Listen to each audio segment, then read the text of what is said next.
Unpaid loans and unearned salaries by health workers currently on exodus make up a chunk of irregularities of the Health Ministry and the Ghana Health Service when they appeared before the Public Account Committee Tuesday.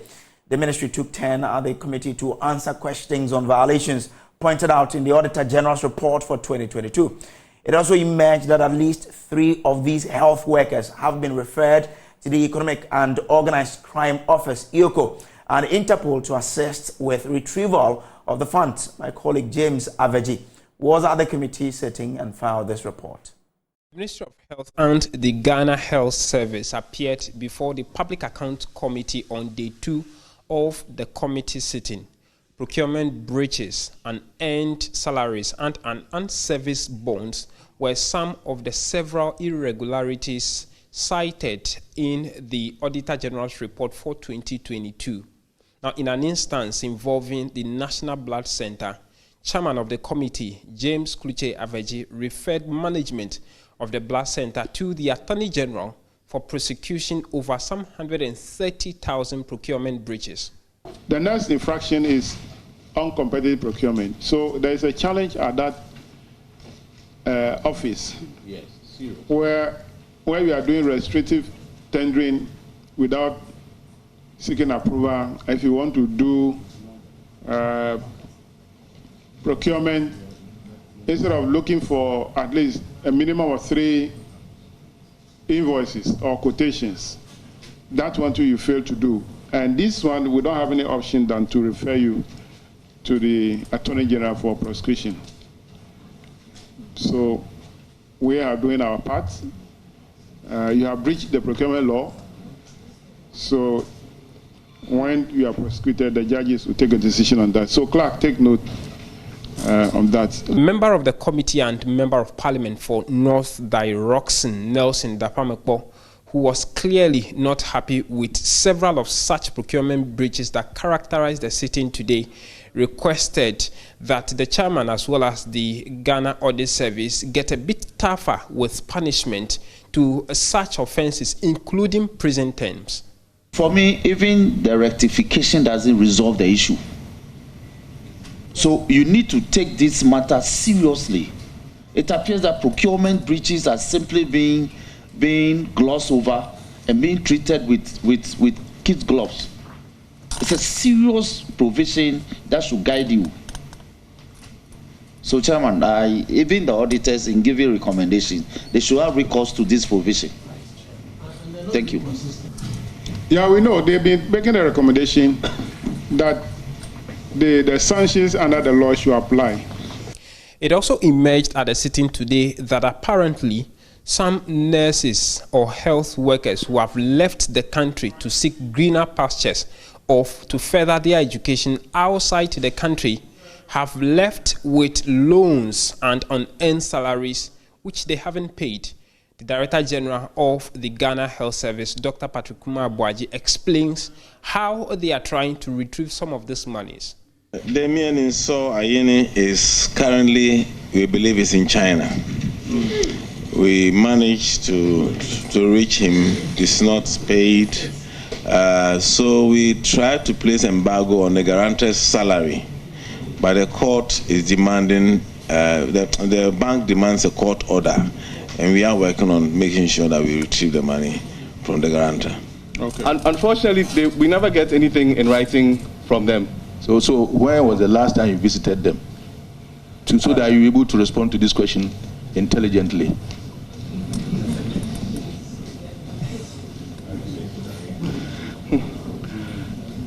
Sir, I have to confess, it was last year. Last year? It was last year. January or February or December? Around November. I don't have the exact date. And what is the update from Yoko? There's nothing specific for. Sorry, I have to find the right words to say. So when you say they are making effort to resolve this thing, it is not true. Okay, then I suppose what I meant to say was that we have reported the matter to Yoko. Before all of this unfolded in the early hours of the sitting, a spectacle actually happened when the Minister of Health as well as his two deputies were announced to be absent at the sitting. And also the minister is not here. We have colleagues who have contested this election and they are here. If they have lost, there are people who have lost and they are here. Two of the deputies lost, that's fine. But it doesn't mean that they shouldn't work. Are they resigning? And if they're not resigning, they should be here. So I don't think that that's a good excuse. Because they have gone to contest elections, they are unable to come. I mean, you should get a different excuse. And the worst of it is that the chief director is not here. I mean, you're not taking us serious. Chairman of the committee, James Kluche Avedji, interceded in the situation as he urged the members to calm down and ordered proceedings to. Chairman of the committee, James Kluche Avedji, interceded in the matter and urged members to calm down as he ordered that the sitting or the hearing continues even in the absence of the ministers. So far as the DG for the Ghana Health Service, Dr. Patrick Kumar Boaji, and the director from the Ministry of Health are sitting in for the ministers. The committee resumes tomorrow to continue with hearing of the directives in. The committee resumes on Wednesday to continue with the proceedings. Now, Special Prosecutor Kofi Aky has expressed grave concern about Ghana's fight against corruption as the country scores 43 on the Corruption Perception Index for the fourth consecutive year. At the 2023 roundtable discussion on the latest corruption perception report, the OSP called for the establishment of the anti-corruption court that will prosecute persons caught engaging in the practice if the country is serious about fighting the menace.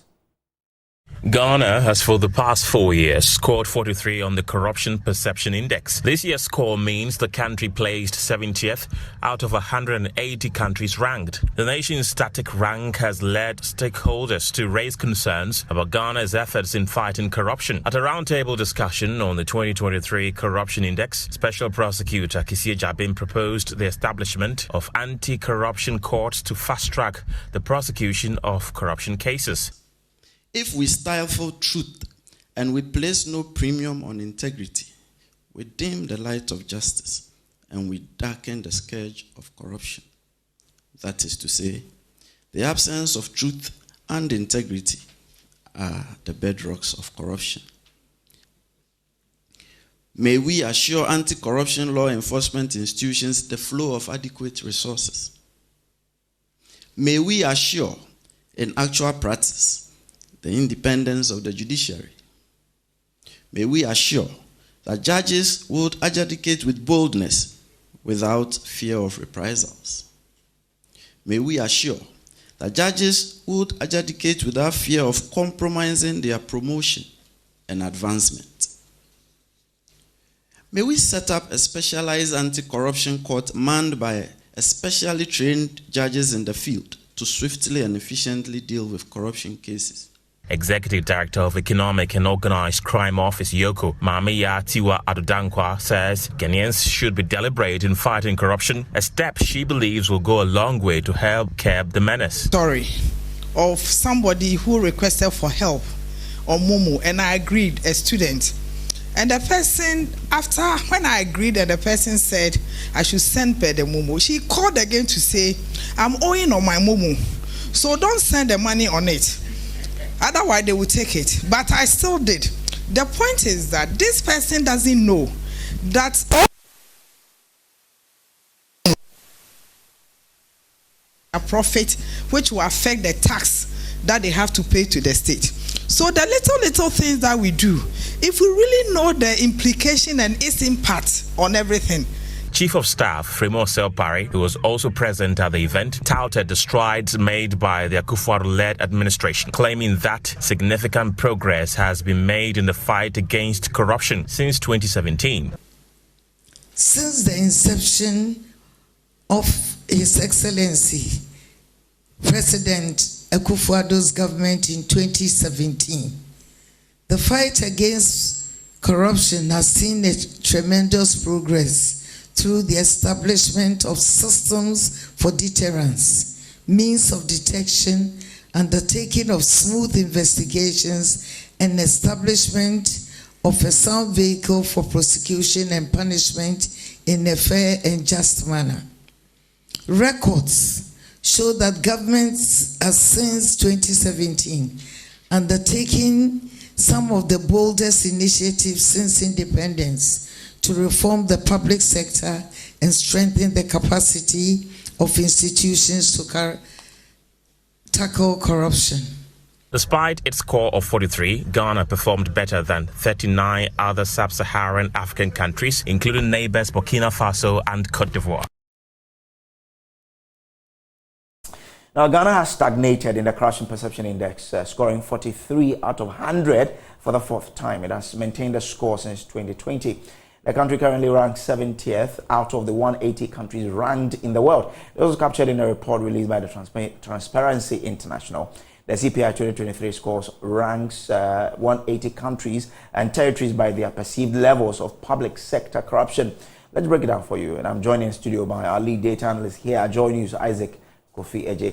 First of all, what are the key areas that the report captured? Well, so one key area that the report actually focused on is the weakness in Ghana's legal system, which they say has become a fertile ground to breed corruption. But Kojo, I want to ask a very simple question. Your child goes to school, comes back home, and his first examination or core subject that they must do, they score 43 over 100. That's a complete failure. And that's the situation of Ghana's Corruption Perception Index. Since we featured in 2012 under President Mahama, we scored 45, over 100. That was what President Mahama inherited in 2012, moved it to 46, and his best was 48, which is currently the country's best in the span of a decade that we've actually had 48.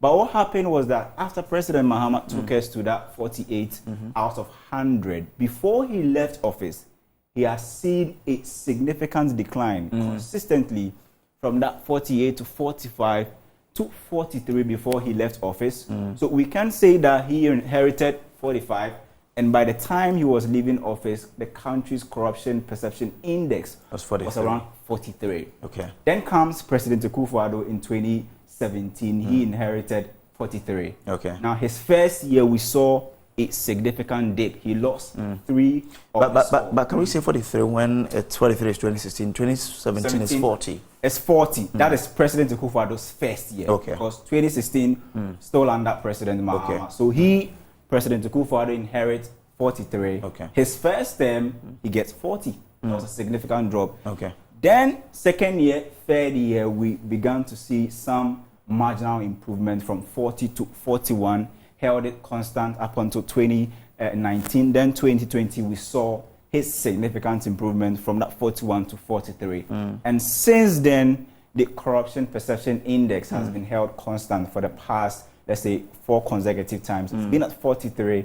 And the corruption, GII is saying that you can actually map this to the weakness in Ghana's legal system. We have something we call the Global, Rule of Law Index. And what we realized was that when you compare this data to the Global, Rule of Law Index, there seems to be some sort of positive correlation between when your legal system is weak versus your Corruption Perception Index. Okay. So for us, we've been dropping, and currently our Global Rule of Law Index has been held constant for the past 3 years. And that's the same story as we see here on the Corruption Perception. Very interesting. This tells us the Ghanaian picture. Now, the local chapter, or Transparency International, has some recommendations as to how we can better this, right? Yes, absolutely. The first recommendation goes to, again, the legal system. They're saying that reduce the immunity that judges they have in their legal, issues. Reduce it, because they believe that, the legal system has become a fertile ground for corruption to breed. And then also the media, we have a part to play in here. They're saying give the media the chance to actually report and investigate on some of these issues. But it's sad that if you compare the Corruption Perception Index, which has stagnated over the period, the Press Freedom Index has been declining in terms of our rank globally. We've been we've been, reduced to, I think, 60 something out of 180 countries. And that's also another challenge over there. So give the media the chance to investigate. Then they are also calling for a law to be introduced in Parliament, which will track, public servants and then, expenditure of the public service, because it features heavily in a corruption perception index, where people believe that there is high corruption going on in our public service space. And those were some of the recommendations put together by, the Ghana, the Ghana chapter of the Transparency International. So that's a Ghana Integrity Initiative, GII. Well, so those are the recommendations there. But let's get more on this index by speaking to the fundraising manager of the Ghana Integrity Initiative, Michael Body, who joins us via Zoom. And I'm grateful to you for joining us. First off, let's understand the methodology that was employed by the Transparency International for this survey. Very well, thank you, and good evening to your viewers. So, the Corruption Perception Index actually measures perception of corruption by experts and academia that visit in your country or that do business in your country. Now, their perception is weighted over a weighted average, and the score is obtained. Now, the Corruption Perception Index is said to be a composite index. So it measures it weights perception of a number of various indices.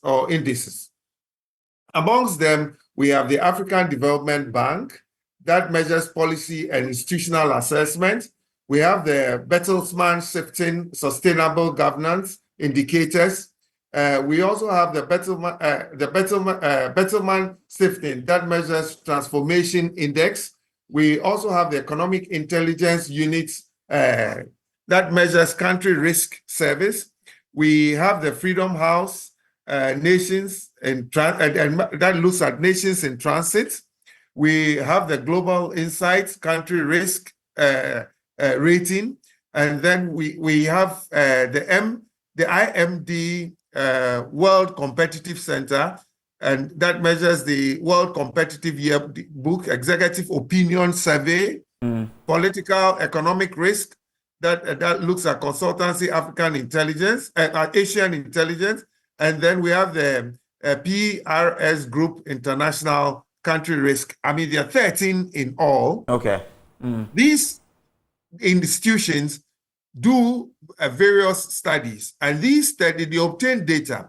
When we obtain these data, and usually we use a 2-year span, so between 2022 and 2024, the data that is collected is then aggregated and weighted, and then a score is given. And that is how come we arrive at the Corruption Perception Index. But largely, all these data are obtained from experts and business people that visit the country or that do business in the country. There's a wide range, and I'm grateful to you for helping us on this particular one. Grateful. So he is with the Ghana Integrity Initiative. Now, two other stories. The Special Prosecutor Kisei Jabeng is proposing the inclusion of his office in the membership of the Judicial Council among a raft of suggestions he believes will strengthen his office in its fight against corruption.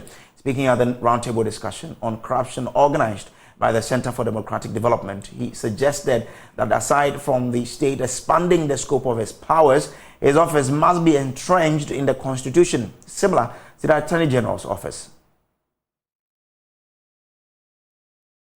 What can be done to strengthen the OSP? Okay, why don't we start by entrenching it? Why don't we write it into the Constitution? Why don't we enlarge its powers? Why don't we insulate it from political marginalization? Why don't we insulate it from reprisals? Why don't we assure flow of resources to the office? Then also I'm thinking,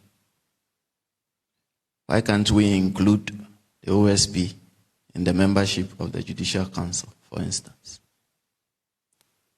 These will let it sit firmly, in our estimation. He also called on the public to protect his office against individuals seeking to dismantle the 6-year-old entity. Not infrequently, we hear calls, a lot of the time from very high places, that the OSP should be scrapped, and that serves no useful purpose. On another score, there have been and there are attempts to discredit the office and its principal officers unfairly and unjustly, alongside formidable resistance and pushback. A careful examination of the reasons for the calls to do away with the OSP suggests that they are made without reference to the actual performance of the office in its 6 years of existence, and that the calls are born mainly of the teething challenges confronting the establishment of the office. Yet it bears reflecting that the creation and establishment of every institution come with the like circumstances of the pangs of childbirth and the raw emotion and anxiety of raising a child. These are natural. And the ordinary circumstances of mankind dictate that we must dutifully care for and nurture this 6-year-old child, which is the OSP, and not kill it. With forbearance, let us mark her growth and development. Condemnation at this stage is wholly unwholesome.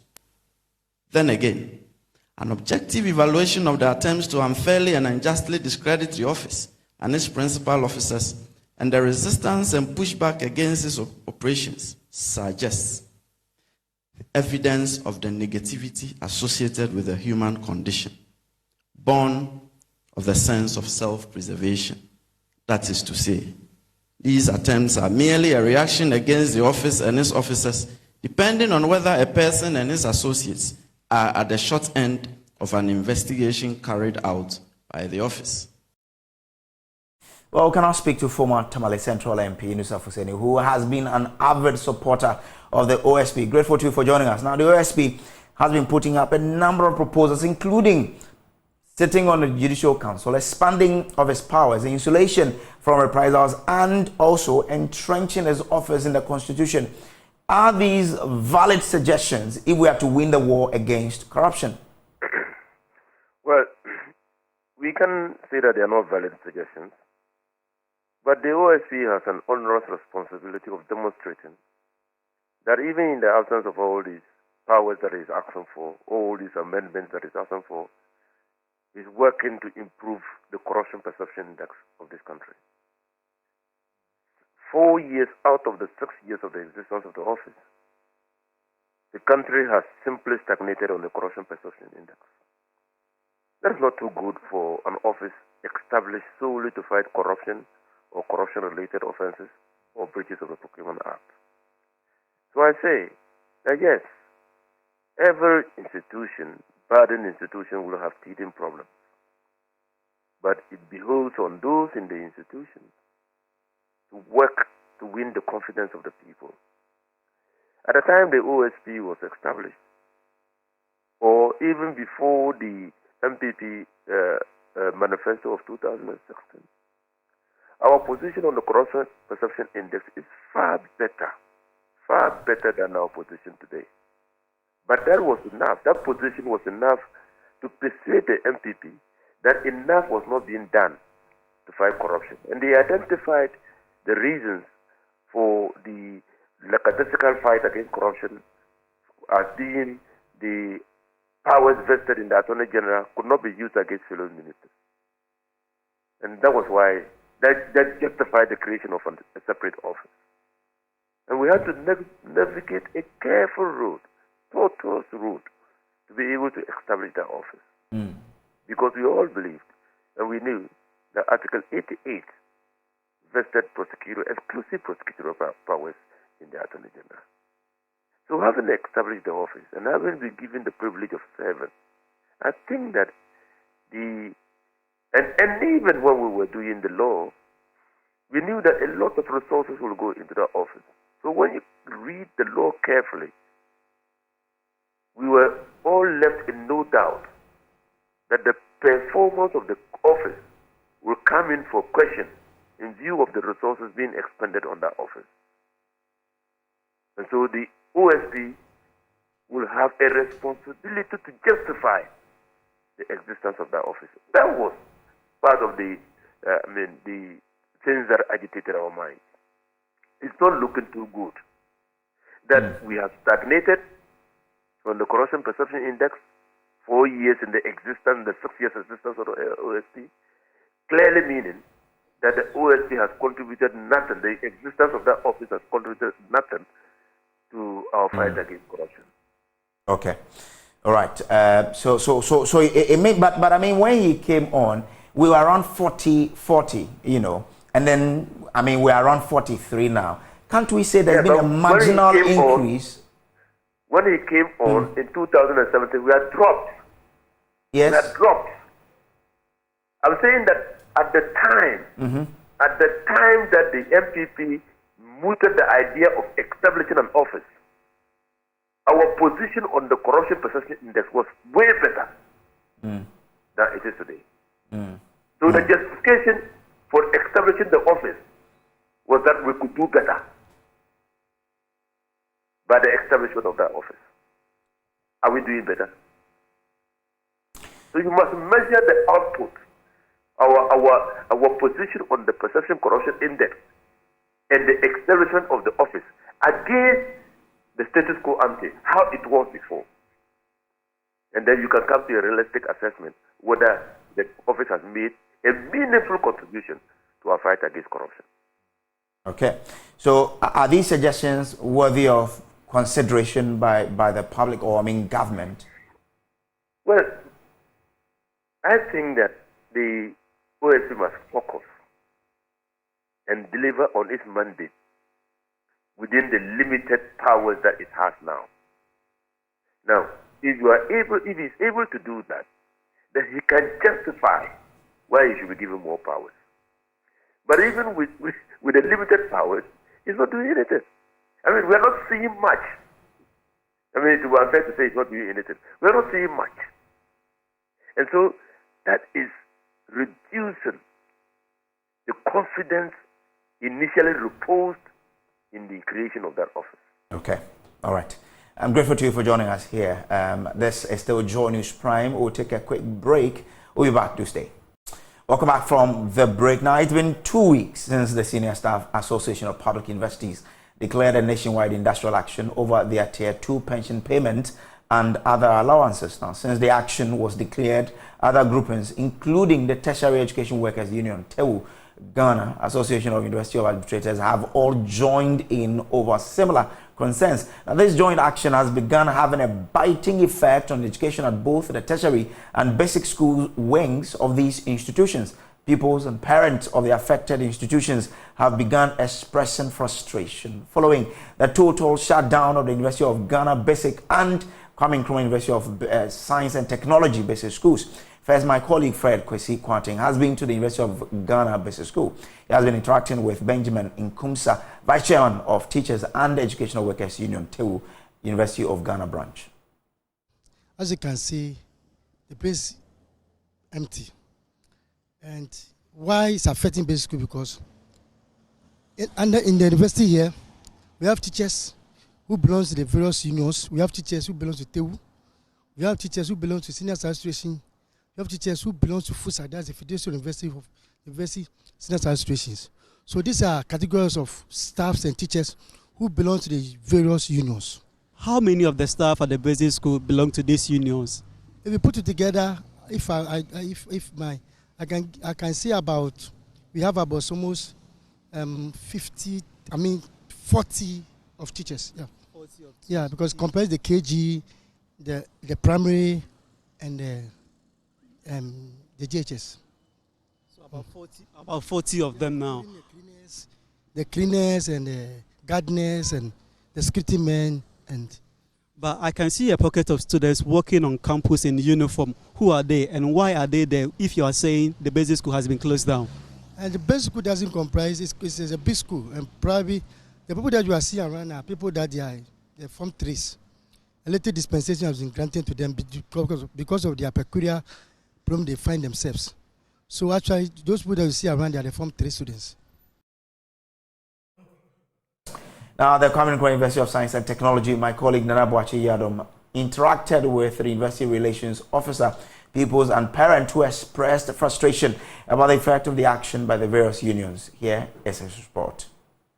It's been 3 weeks since the Teachers and Educational Workers Union of the Trades Union Congress, the Senior Staff Association and the Ghana Association of University Administrators laid down their tools over poor working conditions. The failure of the government to reach an amicable settlement with the striking workers appears to have compounded the situation as the industrial action takes a toll on activities on campus. Authorities at KNUST announced the indefinite closure of the university's basic school. Here is University Relations Officer Dr. Norris Bakwin expressing the university's frustration over the unaddressed educational workers' strike. It has become painful as it is. The management has no other choice but to close down the basic school. And we know it's going to have effect on parents because some of them are having to go to work. Some have to attend to other businesses, but they have to be home, which means that they have to look for other alternatives to take care of their case at home. It has complicated. There's already a precarious situation in the university when the senior staff declare strike. We appeal for a quick resolution to the various issues that the various groups have raised, so that it doesn't affect the academic calendar. Meanwhile, parents and their wards continue to rue the closure of the school. They say they are being forced to spend more on home tuition. I'm hoping they sit on a negotiation table as soon as possible to solve this pending issue.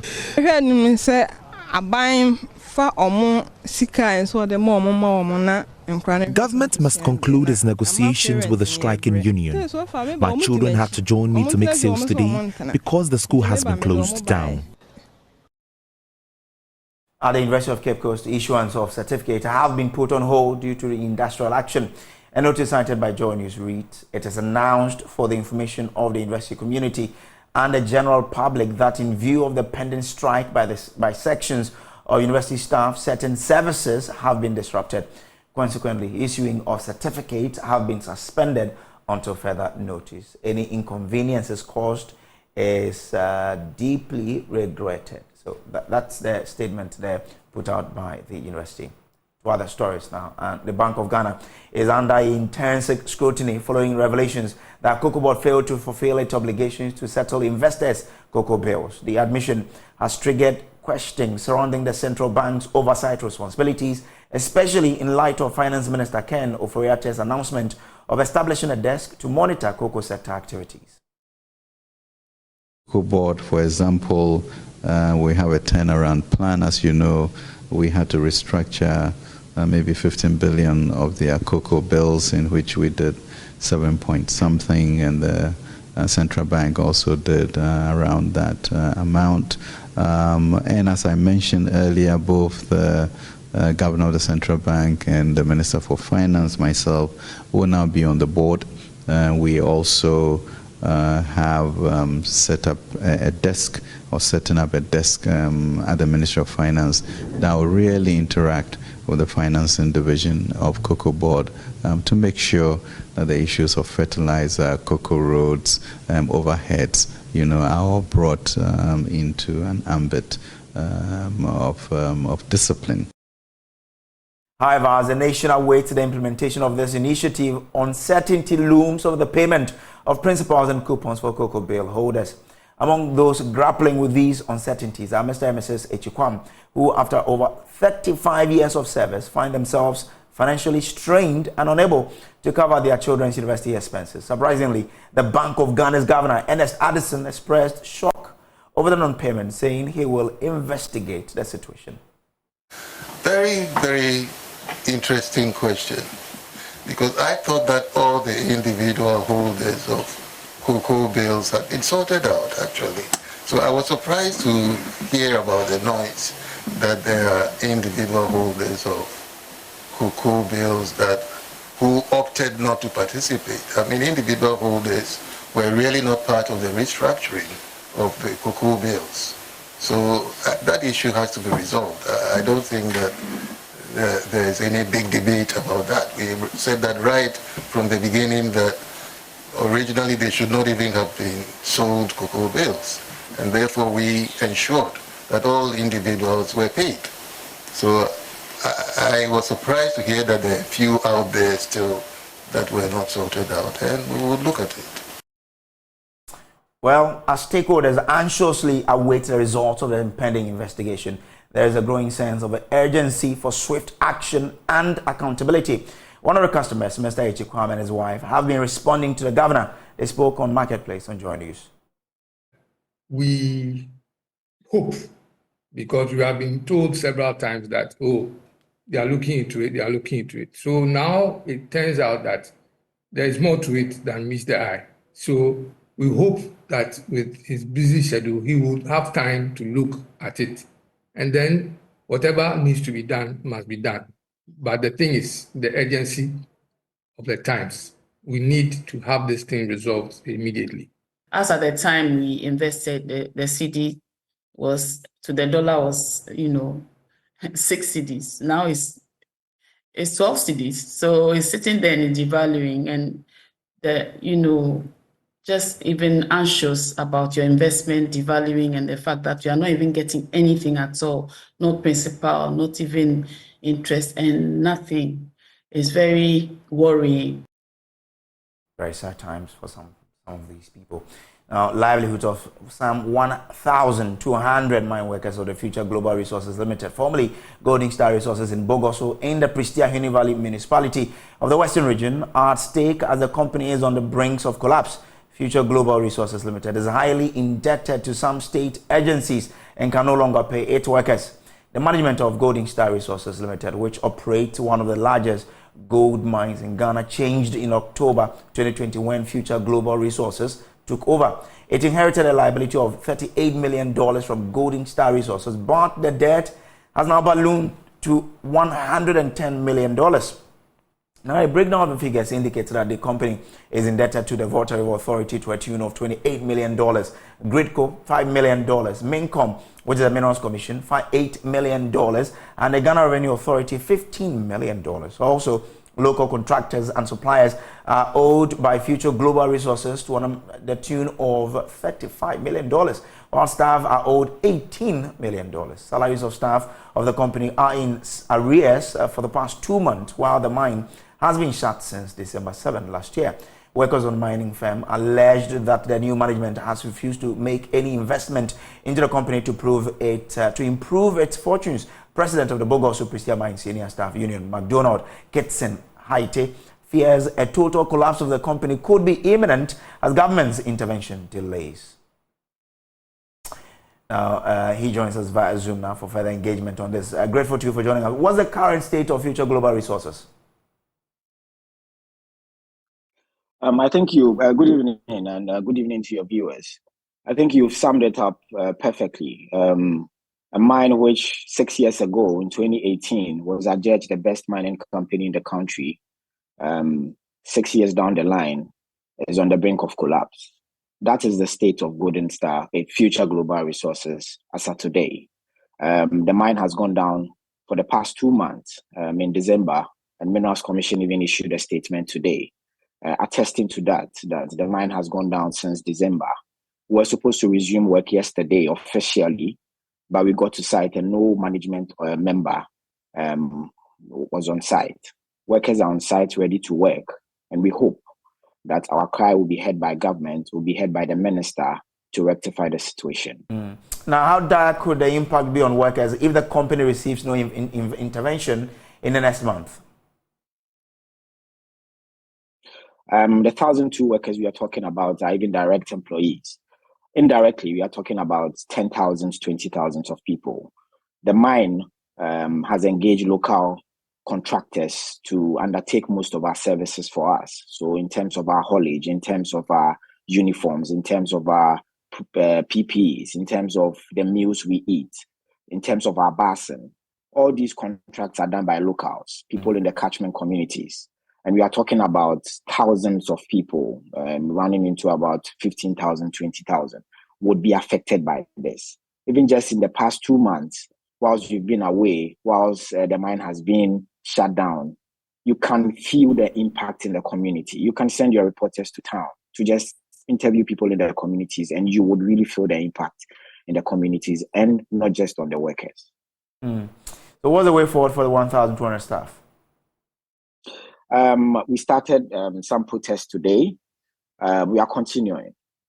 As I said the last time, protests, demonstrations, picketing are a form of expressing yourself. We've written letters, we've engaged management severally, but nothing seems to change. We believe that now the ball is in the court of government. And if I say government, in the balls of the minister, that he issued a 120 days notice. It's that it elapsed. And the law is clear that the minister should take action. So we want the minister to take action. All we are doing now is for the minister to hear us, for government to hear us, that yes, people in Bogoso, people in Prestia, people in the nearby catchment communities also matter and are Ghanaians.